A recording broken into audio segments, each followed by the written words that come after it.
Il reste inculpé par la Cour pénale internationale pour crimes contre l'humanité lors de la crise post-électorale en 2007. Les Français ont entamé leur retrait du Mali. Ça ne signifie pas que la guerre est terminée. À terme, 1000 soldats français devraient rester dans le pays. Pour l'heure, leur intervention a permis la libération de toutes les villes contrôlées par les djihadistes. Et justement, les militaires ont mis la main sur la plus grande cache d'armes ce mardi. Reportage de France 2. Alors que les premiers soldats français ont quitté aujourd'hui le Mali, une grande offensive se déroule ici, à 100 km au nord de Gao, dans le fief du groupe islamiste Moudjahou. Les forces françaises sont en nombre, près d'1 millier d'hommes, sans compter l'appui aérien. Le même dispositif qui a permis de détruire AQMI il y a quelques semaines dans le massif des Iforas. On reste bien aligné là. Et le fief des islamistes de Moudjahou, le voici.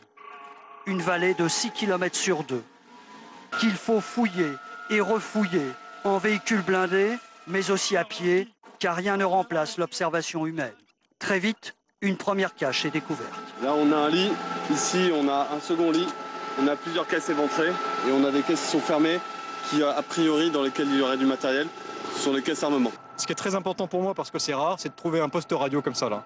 Ça peut servir aussi peut-être à écouter les fréquences des puissances étrangères, si elles sont là, peut-être les fréquences de l'armée malienne. Mais surprise, sous un autre arbre, des tonnes de munitions. Des obus par centaines. Depuis le début de cette guerre, jamais l'armée française n'avait fait une telle prise en une seule fois. 340 obus, pas moins. Ce sont des roquettes sol-sol russes, d'origine russe en tout cas. Et c'est du 122 mm, ce qu'on appelle les 9M, 9M22, YOU. C'est pas mal d'explos, ça, ça c'est violent, quoi. Pour le moment, les soldats français n'ont rencontré aucune résistance de la part de l'adversaire. Alors, faute de pouvoir éliminer les islamistes du Moudjahou, il s'agit donc de détruire toute l'infrastructure, c'est-à-dire tout l'armement. Ce terrible fait divers en Serbie, un homme a ouvert le feu sur sa famille et ses voisins. Le bilan est de 13 morts. Natacha Vesnic. Stupeur à Velinka Ivanka. C'est dans ce village, situé à une cinquantaine de kilomètres de Belgrade, que la tuerie a eu lieu. Il est 5 h du matin, heure locale, lorsqu'un de ses habitants âgé de 60 ans ouvre le feu sur des membres de sa famille et des voisins. Il a tué son fils, il a essayé de tuer son épouse qui se trouve encore entre la vie et la mort. Après avoir commis tous ces meurtres, il a tenté de se suicider, mais une patrouille de police qui était arrivée sur place l'en a empêché et a sans doute évité que la tuerie continue. En tout, 13 personnes ont été tuées. Cette femme connaissait très bien les victimes.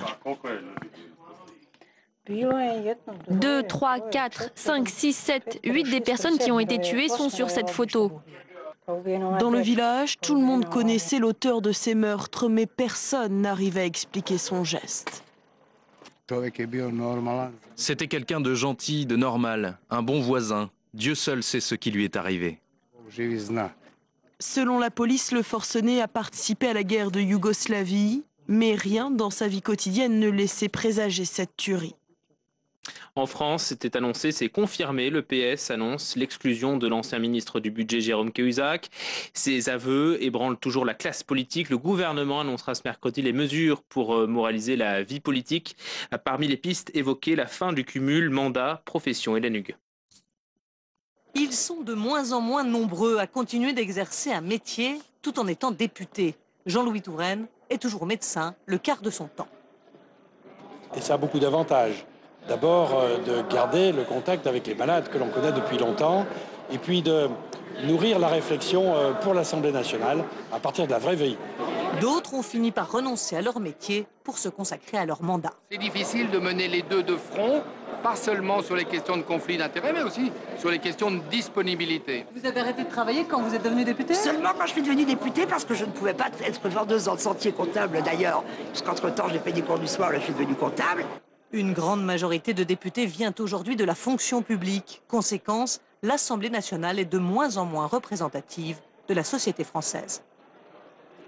Si on empêche tout élu, et en particulier les parlementaires, d'exercer un métier, ça veut dire qu'on n'aura plus d'artisans, de profession libérale, d'agriculteurs, on n'aura plus d'avocats, on n'aura plus de juristes, et quid le jour où ils sont battus. On sera des professionnels de la politique, ce qui pour moi est une image écœurante de la politique, puisqu'elle doit être un idéal d'abord et non pas un métier. On ne peut pas nous dire en permanence que les députés sont déconnectés des réalités et effectivement dire eh ben non, ils n'auront plus aucun contact avec leur métier. Je trouve ça pas sain. Vous avez un métier? Non. Public, privé, le traitement est inégal. Les fonctionnaires retrouvent automatiquement leur poste à l'issue de leur mandat, ce qui est plus difficile dans le privé. Et toujours en France, le Sénat a adopté ce mardi soir l'article qui autorise le mariage entre personnes de même sexe. Un vote après 10 heures de débat électrique. Les débats vont se prolonger jusqu'à la fin de la semaine. Merci.